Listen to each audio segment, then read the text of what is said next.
రమ్యకృష్ణ గారి క్యారెక్టర్ విజయ్ దేవరకొండ గారి కంటే ఎక్కువ ఉన్నది, హైలైట్ ఉన్నది క్యారెక్టరు. ఇంకా చాలా స్ట్రాంగ్ క్యారెక్టరు. మూవీ పరంగా వస్తే మాత్రం కొన్ని మనకి ఫ్లేవర్ కనబడుతుంటాయి మూవీస్ చూసినవి. మన దగ్గర ఏంటంటే మైక్ టైసన్ గారికి పెద్ద ఫ్యాన్ నేను. ఆయన కొంచెం కొట్టడము, అది కొంచెం ఓడిపించడం అది కొంచెం నచ్చలేదు.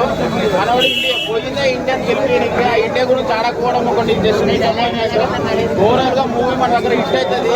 అక్కడ మాత్రం నాట్లో మాత్రం బ్లాక్ బస్టర్ హిట్ అవుతుంది. ఎందుకు చెప్తున్నాడు అంటే నార్త్ ఫ్లేవర్ ఎక్కువ కనబడుతుంది. మన ఆయన మార్కు ఆయన డైలాగ్స్ మాత్రం ఎక్కువ కనబడలే. నత్తి పెట్టి ఒక ఏదైనా డైలాగ్ చెప్తున్నాడు, నత్తితో నడుపుతుంది సినిమా మొత్తము. ఓవరాల్గా బాగుంది.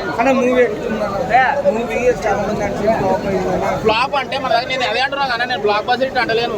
మన దగ్గర హిట్ అవుతుంది, నార్త్లో మాత్రం బ్లాక్ బస్టర్ హిట్ అవుతుంది అని చెప్తున్నా. ఎందుకంటే నార్త్ మన పూరి జగన్నాథ్ గారి స్టోరీ కాదు ఇది. ఆయన మార్కు కనవాలి.